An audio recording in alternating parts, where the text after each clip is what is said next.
resolver. Aí o Vitor vai gravar pra gente a aula aqui. Enfim, eu já vou começar já então, pessoal, pra gente não atrasar. Tá bom, obrigado, Aline.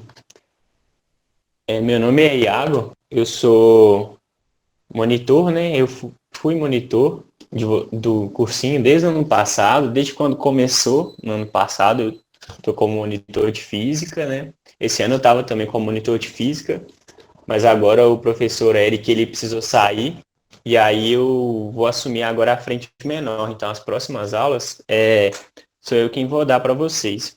Aqui, tipo, eu coloquei meu nome completo, né? Iago Augusto Cruz Ferreira, meu contato, né? Meu telefone. E, tipo assim, eu coloquei mais como uma formalidade mesmo, mas eu tô lá no grupo com vocês, né? Então, vocês podem ficar à vontade se vocês precisarem me chamar para qualquer coisa que vocês precisarem, às vezes para tirar alguma dúvida, né? Enfim, vocês podem mandar mensagem no WhatsApp. E eu coloquei meu e-mail aqui também, se vocês precisarem, se vocês quiserem mandar um e-mail, vocês podem ficar à vontade também, beleza, pessoal?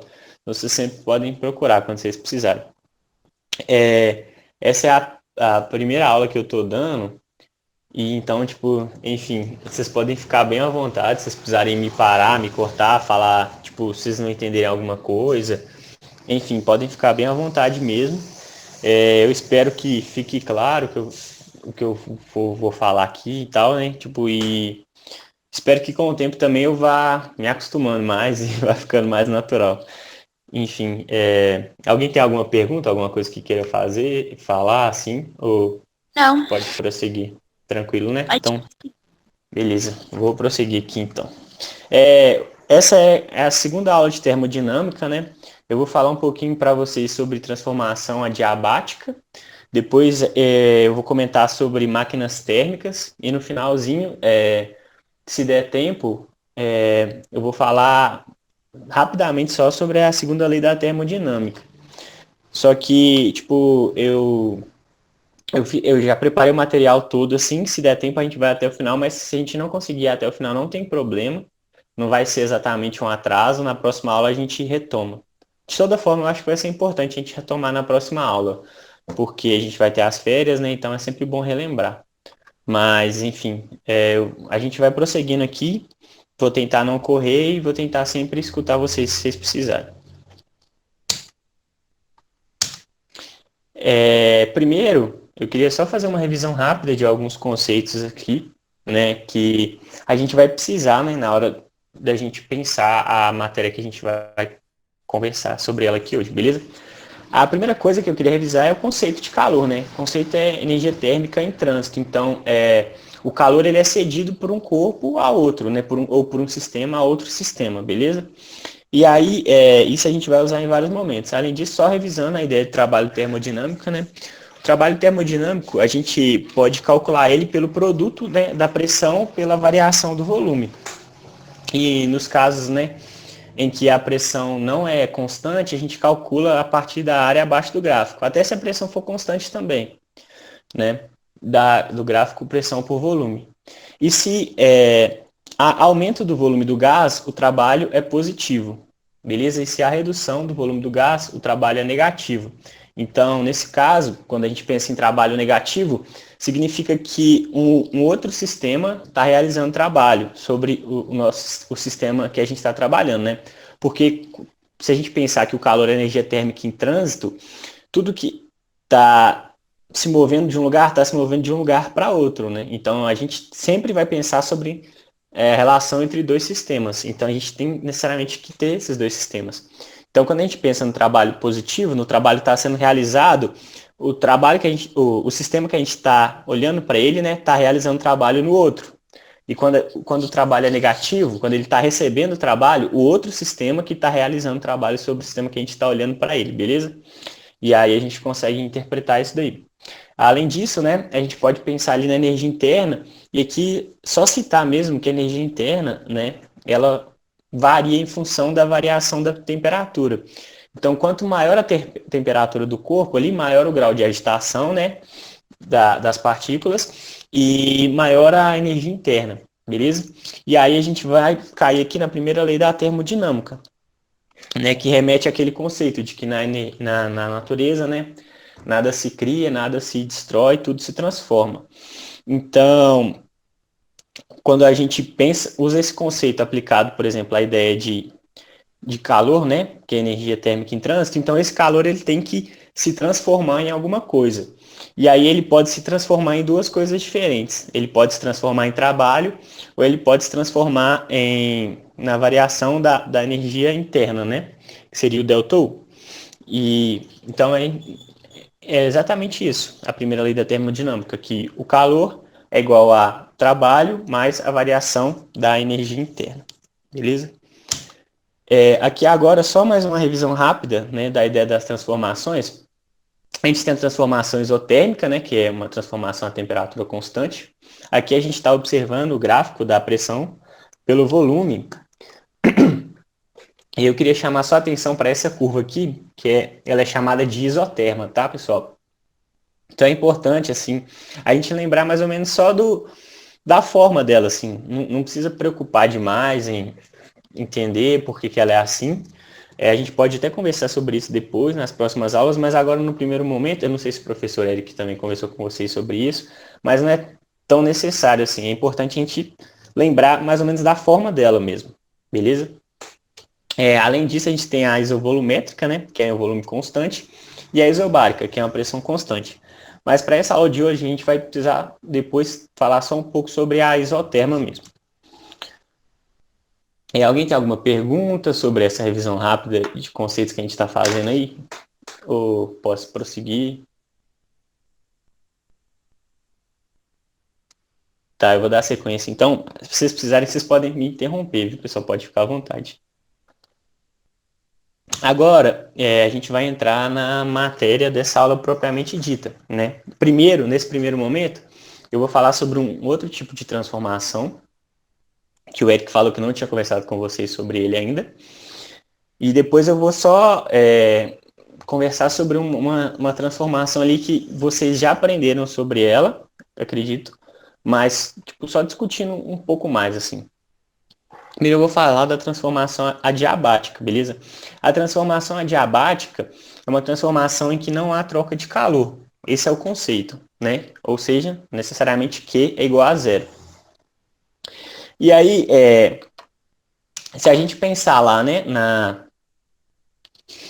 na primeira lei da termodinâmica, que fala para a gente que o calor é igual ao trabalho mais a variação da energia interna, e a gente igualar ali o calor a zero, no final a gente tem aqui embaixo, né, que eu até destaquei em negrito, que o trabalho é igual a menos a variação da energia interna, beleza?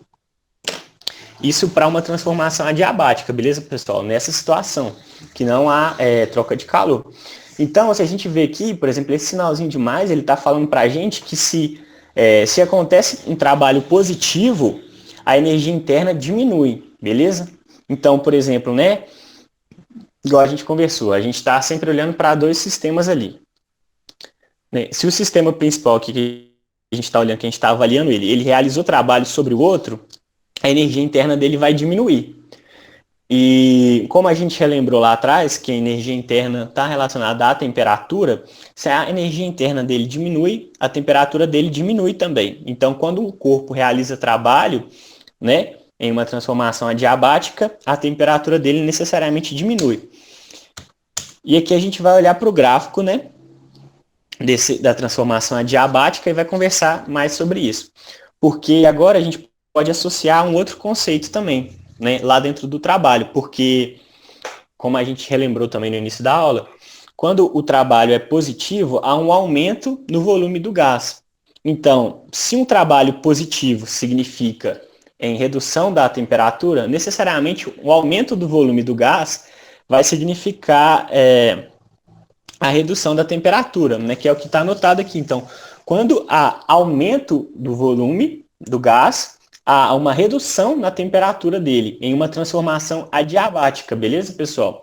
Então, por exemplo, a gente pode até pensar assim, num exemplozinho bobo, sei lá, do desodorante de vocês. Não sei se vocês usam aquele desodorante em spray. O desodorante em spray, ele tá ali comprimido, né, dentro do frasco do desodorante, beleza? Ele tá um volume. E aí, quando você vai usar o desodorante, quando você aperta, né, o gás ali, ele está confinado naquele recipiente menor. Quando você aperta, ele vai ter acesso a um ambiente muito maior, né? Ele está saindo daquilo ali. Então ele está tendo um aumento do volume dele. E o desodorante, ele não é meio gelado, assim, inclusive dependendo quando você joga muito, assim, muito perto, pode até queimar. Então a ideia é essa. A gente pode sempre lembrar do desodorante, por exemplo, né? A transformação adiabática se há aumento do volume e a redução da temperatura. E o contrário também é válido. Então, se há redução do volume, há um aumento da temperatura.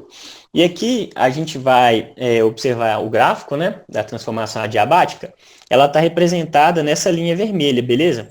Se vocês olharem aqui, por exemplo, as linhas azuis, são exatamente o que a gente conversou um pouco mais atrás lá para uma transformação isotérmica, que são as isotermas. Então, elas representam duas transformações isotérmicas diferentes e o gráfico, né, da transformação adiabática está entre essas duas. Então, o T1 aqui seria a temperatura inicial, beleza? E o T2 seria a temperatura final. E aqui a gente, sempre quando a gente tiver a representação dessas isotermas, né, no gráfico de pressão por volume, as que estão mais acima, elas têm a temperatura maior. Então aqui o T1, a T1 tem a temperatura maior do que T2, beleza? Então, por exemplo, né, se a gente vê aqui, olha só, essa transformação do ponto A para o ponto B, a gente percebe que no ponto A, ela está uma temperatura mais alta, e aqui para o ponto B, então, ela vai para uma temperatura mais baixa. Então, a gente está tendo uma redução da temperatura. Então, isso vai, né, significar que o volume tem que aumentar, se o que a gente está estudando estiver correto. E aí, quando a gente olha aqui, olha só, o volume V1, né, que é correspondente ao ponto A, ele é menor do que o VB. Então, está de acordo com o que a gente, né, conversou. Se está tendo uma redução da temperatura, está tendo um aumento do volume. E aqui é importante também a gente lembrar dessa ideia, tá? Da curva da transformação adiabática, que se encontra entre duas isotermas, beleza? Depois a gente vai olhar para ela de novo também. Agora aqui, pessoal, eu só queria conversar com vocês sobre a transformação cíclica, como que a gente calcula o trabalho nessas situações. Né? Nesse caso aqui, o trabalho ele vai ser representado por essa curva, por essa curva não, perdão, por essa área dentro do triângulo, beleza? Aqui, olha só, a gente tem três processos diferentes, né? A gente tem a transformação de A para B, depois de B para C e depois de C para A de novo, né? Formando um ciclo, né? Termina onde começou. E aí, aqui, por exemplo, a gente pode talvez pensar que não houve trabalho, enfim, porque saiu de A e voltou em A, a gente pode interpretar o trabalho como a área inteira abaixo da curva, né? Que aí pegaria essa área aqui embaixo também. Só que, nesse caso, é exatamente a área delimitada pela figura que é formada. Nesse caso, um triângulo. E aqui eu vou só abrir no Paint, só para mostrar para vocês. Vocês estão vendo, né? Por que é assim? Olha só. A gente tem que lembrar também aquela ideia de trabalho positivo, tá? Vou pegar um outro negocinho aqui, tá bom? Trabalho positivo e trabalho negativo, tá? Então, olha só. Se tem aumento do volume, é trabalho positivo, né? Então, trabalho positivo está relacionado ao aumento do volume. Então, aqui, olha só, quando a gente vamos analisar parte por parte, tá? Então, o trabalho é a área abaixo da curva. Beleza. Então, a gente vai pegar aqui de A para B. O trabalho positivo eu vou colorir de preto, tá? Então, vamos pegar essa primeira parte aqui, ó, de A para B. De A para B, o trabalho realizado foi esse aqui, correto? De A para B, esse é o trabalho que foi realizado. Tá bom, ok. A gente tem esse trabalho aqui. E ele é positivo, né? Lembrando, porque olha só, o volume está aumentando, né? A gente está tendo um aumento do volume. Então é positivo. Agora, vamos ver aqui de B para C, vamos por partes. De B para C, a gente tem mais essa parte aqui de trabalho, que também é positivo, que a gente está tendo um aumento do volume. Então, se a gente for calcular o trabalho até esse momento aqui agora, né, a gente vai calcular toda essa área aqui que está colorida de preto, que seria maior do que o triângulo, né? Vocês concordam? Só que tem mais um detalhe que é muito importante, que é essa transformação de C para A. E a transformação de C para A, vocês lembram que a gente falou, né? Que se o volume está diminuindo, o trabalho é negativo. Então, a ideia é essa, porque aqui, na transformação de C para A, se a gente observar aqui a setinha que está desenhada, né, que ela ficou meio encoberta aqui, deixa eu só reforçar, essa setinha aqui, olha só, ela está indicando que o trabalho está acontecendo nesse sentido. Então, a gente percebe que está tendo uma diminuição do volume. Vocês concordam? Se está tendo a diminuição do volume, o trabalho é negativo. Então, a gente vai ter esse trabalho aqui negativo. Então, é como se a gente tivesse essa área aqui, embaixo, né, da linha de A até C, só que com um sinalzinho de menos, e fosse fazer a operação agora. Então, olha só, de A até C, de A até B, depois de B até C, a gente teria toda essa área aqui embaixo. Toda essa área, né, aqui, só que essa área aqui, né, tipo, com essa área aqui incluída, né, tipo, a área total, essa área aqui está incluída, beleza. Só que quando a gente vem de C para A gente tem essa área aqui, só que ela está com um sinalzinho negativo, porque é um trabalho negativo, porque o volume está diminuindo. Então, quando a gente, né, coloca ali dois valores iguais, né, um com um sinalzinho de mais e outro com um sinalzinho de menos, eles se anulam, né, a resposta que a gente tem é zero. Então, essa área aqui, ela acaba saindo do resultado final do trabalho. Então, por isso que a gente consegue calcular o trabalho a partir da área delimitada pela figura, beleza? Isso eu não sei se o Eric já falou com vocês, mas eu acho que é importante também que lá na frente a gente só vai comentar do ciclo de Carnot e a gente pode lembrar disso, que é legal. Beleza. Agora aqui, vamos só fazer um exercício bem rapidinho. Primeiro, alguém tem alguma dúvida até agora? A parte de transformação adiabática ficou legal? Ficou clara? Deixou alguma coisa a desejar? Não, então, a isoterma, tipo, eu não sei se eu entendi muito bem a pergunta, mas eu vou voltar aqui, né, nesse gráfico. A isoterma, né, tipo, esses gráficos, eles têm vários pontos. Então, a gente pode puxar um ponto de qualquer lugar que a gente escolher aqui, beleza? Então, os pontos, a gente define quais pontos a gente vai usar. E aí, a isoterma são essas duas curvazinhas azuis. O que acontece? Quando a gente tem uma transformação isotérmica, a temperatura ela não varia. E a gente desenha essas curvas nesses gráficos usando essa característica, tá? Que não é... É uma hipérbole e ela é simétrica também. Eu acho que isso não vai fazer tanta diferença.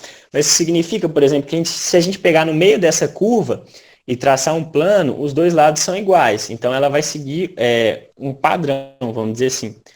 E essa curva, a isoterma, ela tem vários pontos. A gente pode usar. Só que em todos os pontos, ela tem a mesma... O gás ele tem a mesma temperatura. O que está variando é a pressão e o volume. A isoterma é exatamente isso. São essas curvas de transformações em que a temperatura não varia, mas a pressão e o volume variam. E elas têm esse formato. Agora, o que a gente tem entre os dois pontos é o gráfico da transformação adiabática.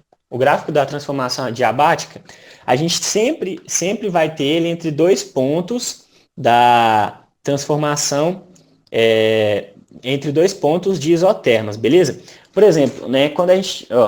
acho que assim vai ficar mais legal. Quando a gente tem uma transformação adiabática, a gente não conversou ali, aqui atrás, né? Que o trabalho realizado é igual a menos a variação da energia interna. Então, isso é importante. A energia interna, ela vai variar. Se a energia interna variou, isso significa que a temperatura variou. E aí, por exemplo, vamos voltar lá, por exemplo, na física maior, né? Você tem o ΔS. O ΔS é a posição final menos a posição inicial. O ΔU é a mesma coisa. A quantidade de energia interna final menos a quantidade de energia interna inicial. Se a gente tem uma quantidade de energia interna final e uma quantidade de energia interna inicial, a gente vai ter também a temperatura final e uma temperatura inicial.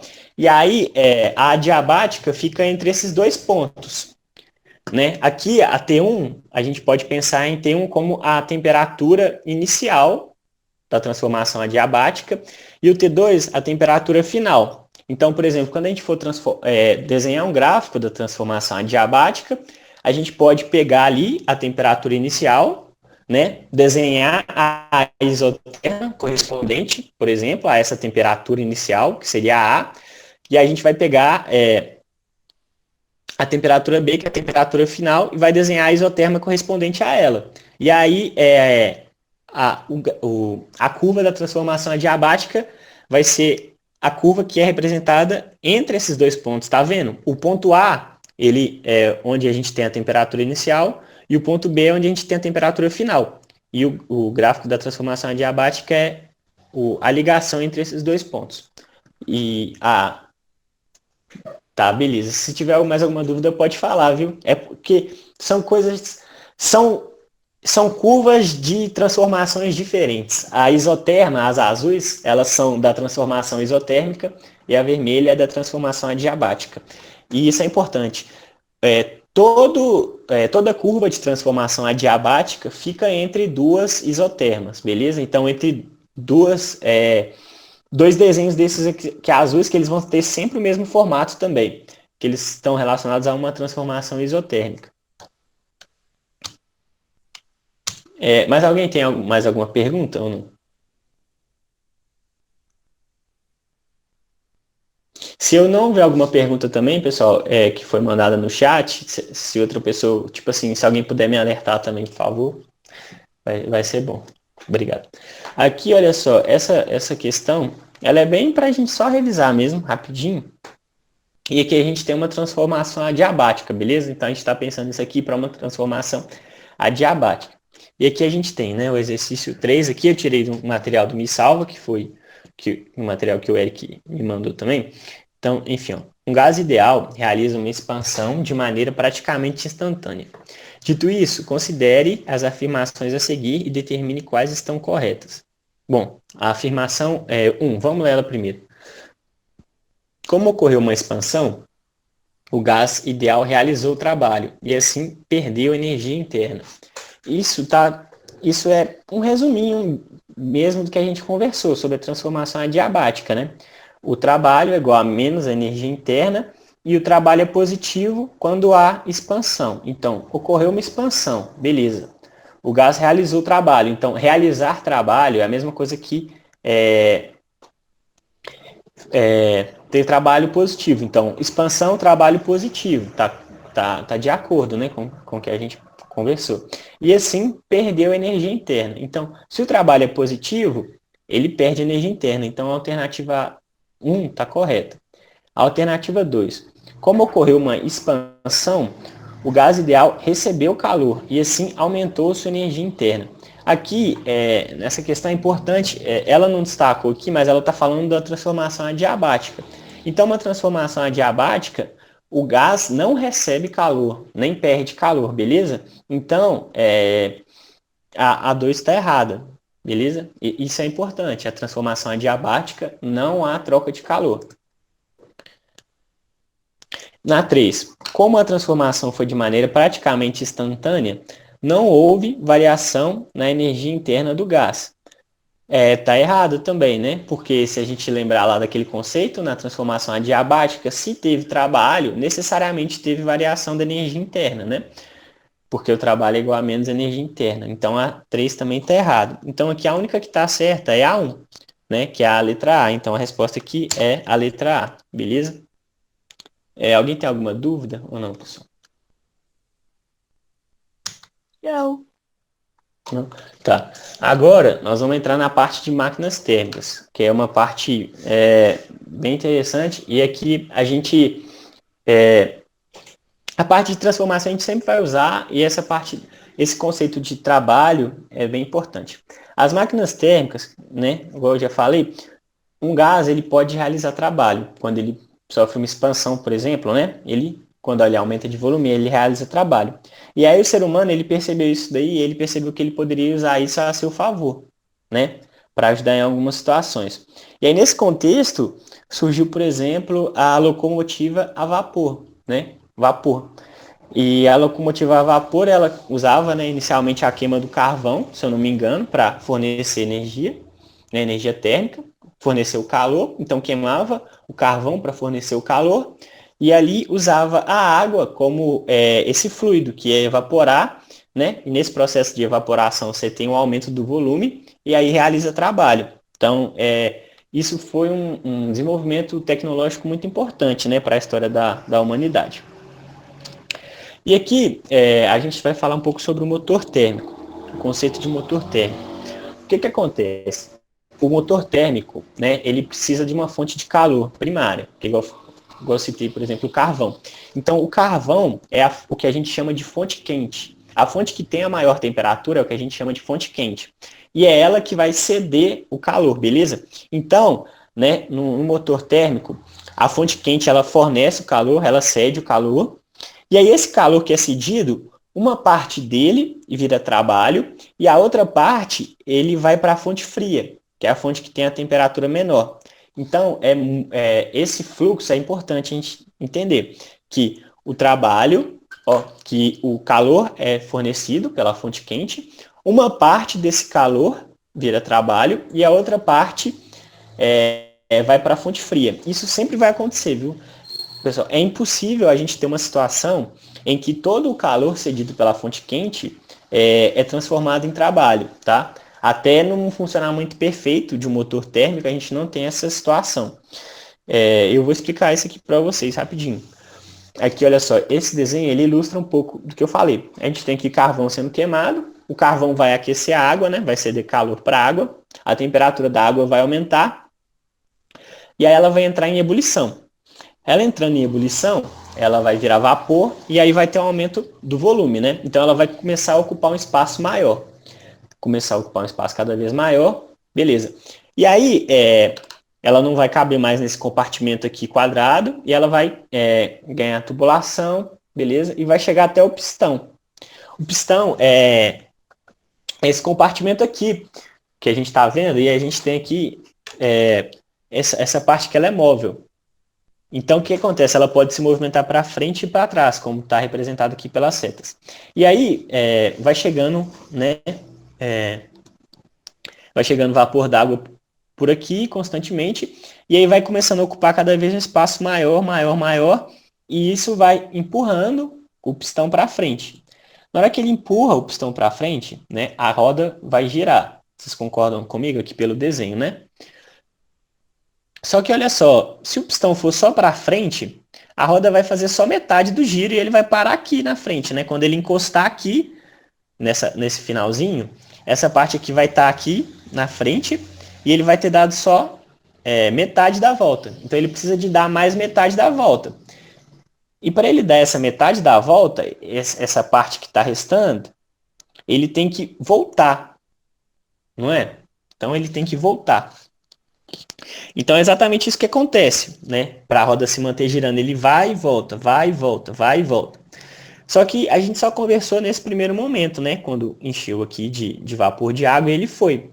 Agora, para ele voltar, a gente precisa que esse vapor de água saia daqui, né? Precisa desse espaço livre para ele poder voltar.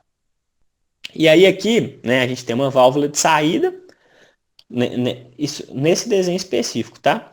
E aí, por exemplo, né? Você precisa que esse vapor que está aqui, ele saia daqui. Só que ele ainda está quente, né? Uma parte realiza o trabalho, mas ele ainda está quente. E o trabalho, né, aqui, vou deixar claro isso também, o trabalho é a roda girar, porque o trabalho, se a gente voltar lá no conceito, é transformação de energia. Então, o que acontece? Quando você realiza trabalho, você pega uma energia e transforma em outra energia. Então, aqui, por exemplo, a gente tem energia térmica, né, da queima do carvão. E aí essa energia térmica vira energia cinética, que é a energia do movimento. Então o trabalho foi isso. Foi a parte da energia que virou energia cinética, né? Que virou o movimento da roda. Beleza, então uma parte que virou energia da roda, essa aqui é o trabalho, lá da equaçãozinha que a gente viu, que a gente conversou. que a gente vai ver daqui a pouco. Então, o trabalho é isso aqui. E aqui, a gente agora está nessa parte, né, nesse problema que a gente está tendo do pistão voltar. E a gente precisa que o vapor saia daqui de dentro, para ele voltar. E aí, para isso, né, a gente vai ter a abertura dessa válvula e pelo próprio movimento mesmo, né, você vai ter redução da pressão aqui e você vai ter a própria inércia do movimento, ele vai tender a continuar se movimentando, então a abertura da válvula, com a variação da pressão aqui vai ter reduzido um pouquinho, você vai ter a inércia também, a roda vai tender a continuar girando, então o pistão vai voltar. E aí esse ar que está aqui dentro, ele vai sair por aqui, né? Aqui onde está essa setinha aqui, ele vai sair por aqui, por esse cano, por essa tubulação. E aí esse ar ainda está quente. Então ele ainda tem um pouco de energia térmica ali dele, que pode ser cedida como calor. Então, esse vapor de água, ele vai passar aqui pelo condensador, que é uma estrutura que vai resfriar ele. Então, ele vai perder calor para esse condensador, por exemplo. Então, essa aqui é a fonte fria. Entendeu? Então, ele vai perder calor aqui para a fonte fria e vai voltar para o estado líquido para voltar aqui para a caldeira para evaporar de novo e fazer esse processo novamente. Então, necessariamente, por exemplo, para você ter a completude do movimento, parte desse vapor vai ter que sair e vai ter que perder energia. Então, essa energia é a energia que é cedida para a fonte fria. E ela sempre tem que existir. Por isso que é impossível a gente ter uma situação em que todo o calor cedido pela fonte quente vire trabalho, beleza? Então, a ideia é essa. E aqui, né? Deixa eu só ver quantas horas aqui. Tá. E aqui, como a gente conversou lá, né, na ideia que o trabalho realizado é igual, que o calor cedido, uma parte vai virar trabalho e a outra parte vai ser cedido para fonte fria. Então a gente pode escrever isso, né?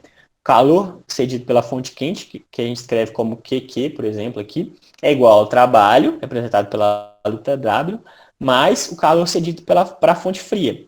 Aqui tem um sinal de módulo, para lembrar que esse calor, se a gente for lembrar daquele conceito lá de trabalho positivo, trabalho negativo, o calor aqui ele vai receber um sinal negativo. Só que a gente vai usar ele como sinal positivo, então por isso que a gente tem um módulo, beleza? Então, é só para lembrar desse detalhe que é importante. Então, o calor cedido pela fonte quente vai ser igual ao trabalho, mais o calor cedido para a fonte fria. E aí, se a gente quiser deixar o calor sozinho, né? De um lado só, deixar o trabalho sozinho, para a gente descobrir como que a gente calcula o trabalho, a gente pode deixar, a gente vai ter essa equação final, que o trabalho é igual ao calor cedido pela fonte quente, menos o calor cedido para a fonte fria. Beleza, é assim que a gente calcula o trabalho realizado por um motor térmico. E aí, como a gente já falou, né, é impossível todo o calor cedido pela fonte quente virar trabalho.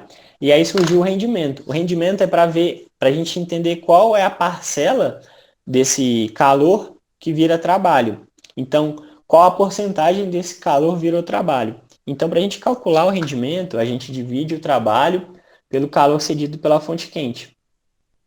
Se a gente lembrar que o calor cedido pela fonte quente é o trabalho mais alguma coisa, então o trabalho sempre vai ser menor do que o calor cedido pela fonte quente. Então esse resultado aqui do rendimento sempre vai dar menos que 1, beleza? E aí a gente pode representar isso como porcentagem, por exemplo. Se ele der 0,7, é 70% rendimento, e assim por diante. E aqui a gente consegue trabalhar mais um pouco para desdobrar essa fórmula. Porque olha só, o rendimento é o trabalho dividido pelo o calor cedido pela fonte quente. Só que aqui em cima a gente não definiu que o trabalho é o calor cedido pela fonte quente menos o calor cedido para a fonte fria. Então, se a gente substituir o trabalho por isso aqui, o calor cedido pela fonte quente menos o calor cedido para a fonte fria, a gente tem no final essa fórmulazinha aqui, que o rendimento é igual a 1 menos o calor cedido para a fonte fria dividido pelo calor cedido pela fonte quente. Então, essa fórmula é importante. também lá na frente. Então, é sempre importante a gente lembrar dessas diferentes formas de calcular o rendimento. O trabalho dividido pelo calor cedido pela fonte quente direto, ou essa aqui do 1 menos o calor cedido para a fonte fria menos o calor cedido pela fonte quente. E aqui a gente tem o conceito de refrigerador. O refrigerador ele funciona da maneira oposta do motor térmico. Né? O motor térmico você tem o fluxo saindo da fonte quente para a fonte fria. Então, a fonte quente vai ceder calor, uma parte desse calor vai virar trabalho e a outra parte vai ser descartado pela fonte fria. No refrigerador, a gente vai ter o calor saindo da fonte fria e indo para a fonte quente. Isso é estranho, né? Isso não é natural. Porque igual vocês já viram lá atrás, né, o calor ele vai do corpo que está mais quente para o corpo que está mais frio, né, na natureza. Então, nesse caso, como ele está indo do corpo que está mais frio para o corpo que está mais quente, vai ter que ter aí uma coisa externa atuando nesse processo. Então, isso não acontece naturalmente. Vai ter que ter alguma coisa realizando trabalho sobre ele. Um exemplo disso é, por exemplo, a geladeira, né? A gente precisa de colocar a geladeira na tomada para ela funcionar. Porque não tem como o calor ir do que está mais frio para o que está mais quente sem alguma coisa realizando trabalho. Então, no refrigerador, é necessário que algo realize trabalho sobre o gás. E aqui, esse esqueminha representa exatamente qual a diferença que foi citada, né? Aqui a gente tem o calor saindo da fonte quente e indo para a fonte fria no primeiro momento, e que seria no motor térmico, e na direita aqui a gente tem o calor saindo da fonte fria e indo para a fonte quente, que seria o refrigerador. E aí, só para representar o que seria isso de sair da fonte fria e ir para a fonte quente, por exemplo, a gente tem a geladeira, né? Aí a geladeira, geralmente você vai programar lá, às vezes tem um botão lá dentro que você regula e tal, para a temperatura que você quer. E aí ela vai ficar naquela temperatura ali. Beleza. Aí você tem uma coisa que está do lado de fora da sua geladeira e você quer colocar ela lá para esfriar. Essa coisa que está do lado de fora, ela está mais quente do que o que está dentro da geladeira. A temperatura dela é maior. Então, quando você coloca ela lá dentro da geladeira, ele vai estar lá e a tendência é que os dois ali eles vão trocar calor até entrar em equilíbrio térmico, não é? Só que se você colocou uma coisa que está mais quente ali e a geladeira estava uma temperatura e vai ter uma troca de calor, a tendência é que a geladeira vá aumentar um pouco a sua temperatura, correto? Para elas entrarem em equilíbrio térmico. Só que a gente não quer isso. A gente não quer que esse calor que ele tá saindo ali do que a gente colocou na geladeira, que ele fique ali na geladeira. Então a gente vai tirar, que seria a nossa fonte fria. Então a gente vai tirar esse calor da nossa fonte fria, vai tirar o calor da geladeira e vai jogar para fora, vai jogar para o ar. Então por isso que, por exemplo, nas geladeiras mais antigas, tem aquela serpentina lá atrás, por exemplo, que é tipo aquela gradezinha que fica quente, que às vezes a gente usa até para secar roupa, por exemplo. Aquilo ali é porque você está tirando o calor de dentro da geladeira e está jogando para fora. Assim, dá para a gente pensar dessa forma. O funcionamento da geladeira não é muito simples, mas a gente pensar assim, a gente consegue entender mais ou menos a lógica. Então é exatamente assim. E esse conceito é muito importante. Então, para o refrigerador, sempre tem que ter alguma coisa realizando trabalho. Então, tem que ter um motor, vamos dizer assim, trabalhando, né? Motor elétrico. Por isso que você coloca na tomada.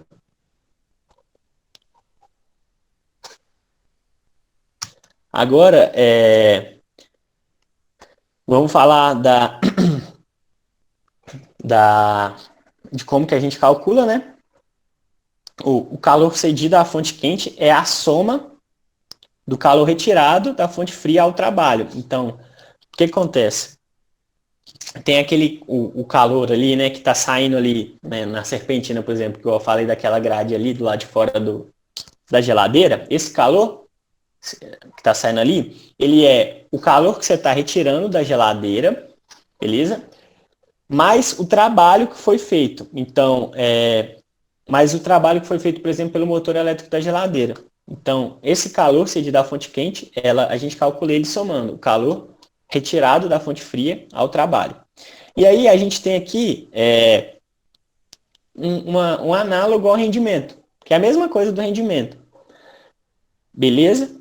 Só que não é a mesma coisa, é muito parecido com o rendimento, né? A gente está tentando avaliar a mesma ideia, só que se chama eficiência.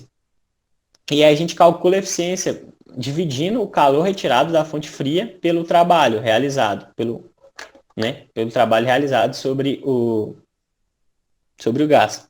Beleza? Então, essa é a forma que a gente calcula o rendimento. E aqui, depois disso tudo, eu queria só falar para vocês do ciclo de Carnot, que é importante. E aí a gente vai ter que relembrar lá da isoterma e do gráfico da adiabática, beleza? O ciclo de Carnot, igual eu falei, né? A gente nunca vai ter um motor térmico que vai converter 100% do calor retirado da fonte quente em trabalho. Então a gente pode falar assim, a gente nunca vai ter um motor perfeito que vai usar toda a energia. Só que a gente tem o conceito do que seria o motor trabalhando na sua melhor performance, na sua melhor forma. E para ele trabalhar nessa melhor forma, ele tem que trabalhar de acordo com o ciclo de Carnot, beleza? Que é esse desenho aqui, esse gráfico. Então o ciclo de Carnot é o modelo ideal de trabalho para um motor térmico. E o ciclo de Carnot ele é composto por duas isotermas, então aqui, por exemplo, né, de A para B e de C para D, né, são duas isotermas, a gente lembra lá do desenho lá atrás, beleza?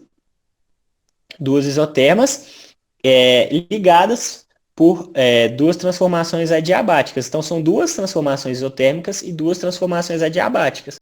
Lembra lá também que a gente conversou que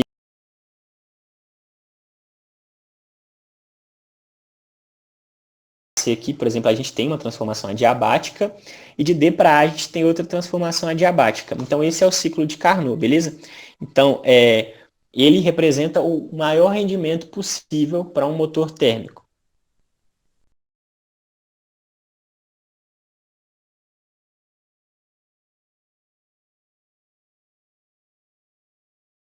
O calor, né, essa relação aqui, que é o calor cedido para a fonte fria dividido pelo calor cedido pela fonte quente é igual à temperatura da fonte fria dividido pela temperatura da fonte quente. Isso é importante que para uma máquina que funciona no ciclo de Carnot, a gente consegue calcular o rendimento a partir das temperaturas também.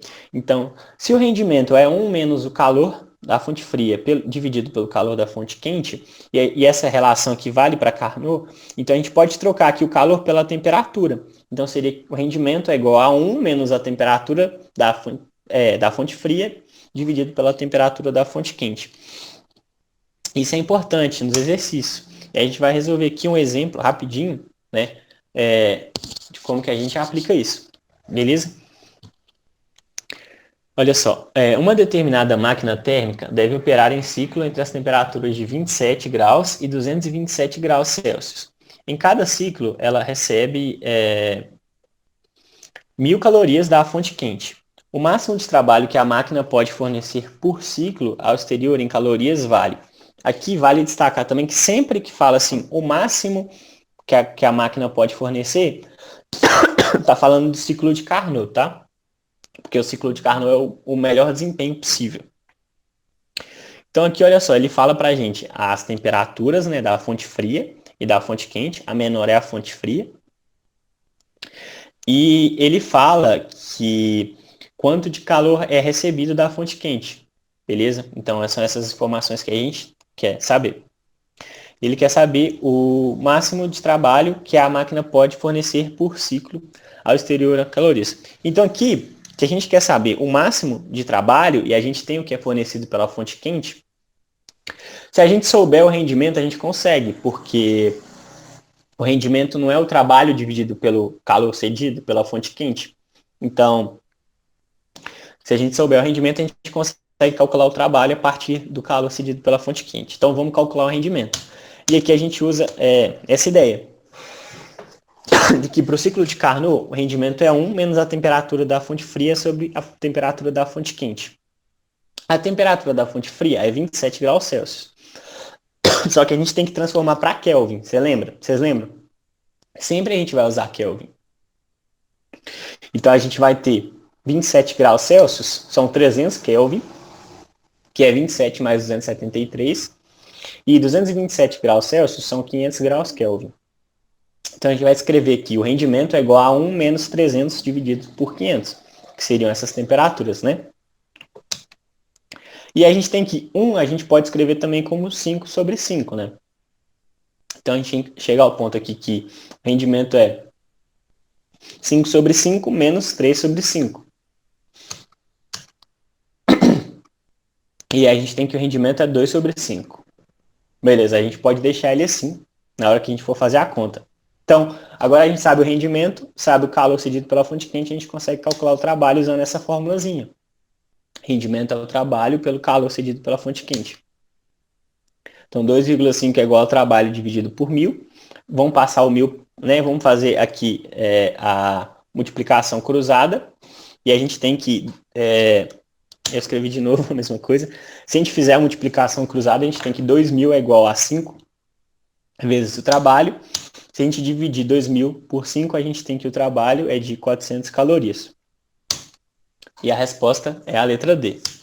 Bom, pessoal, enfim, eu acho que a aula já está quase no final. Esse é o último slide também. Eu não vou conversar muito com vocês sobre a segunda lei da termodinâmica aprofundadamente, não. Vou só comentar quais são as duas ideias, né? São dois enunciados importantes aí. O primeiro enunciado, e eles falam exatamente mais ou menos o que a gente conversou hoje na aula. O primeiro enunciado, né, o de Clausius, ele fala que o calor não pode fluir do corpo mais quente para o corpo mais frio, né? Da temperatura. Não, o calor não pode fluir do mais frio para o mais quente, né? Ele sempre vai fluir de maior temperatura para o de menor temperatura. E então é o que a gente conversou. Por exemplo, quando a gente tem um refrigerador, a gente vai ter que ter um trabalho sendo realizado ali, né? Para que aconteça um movimento contrário. E o segundo, né, enunciado é que não é possível uma máquina térmica ter rendimento de 100%, que foi outra coisa que a gente conversou também já. E aí na próxima aula a gente vai retomar isso da segunda lei da termodinâmica e a gente vai conversar sobre mais algumas coisas. Alguém tem alguma coisa que gostaria de falar? Deu para entender direitinho? Ficou claro? Vocês têm alguma dúvida, alguma reclamação?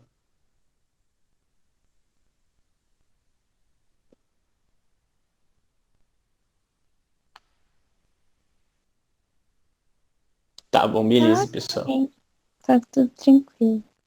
Tá bom. Eu vou disponibilizar lá depois, eu e o Vitor, o Vitor vai me passar o vídeo, a gente vai disponibilizar o vídeo lá, a gravação, vou ver se eu passo para vocês os slides, e eu vou estar à disposição de vocês, se vocês precisarem, até se vocês precisarem, se vocês estiverem estudando nas férias, né, se vocês precisarem de ajuda, vocês podem mandar mensagem, que é tranquilo.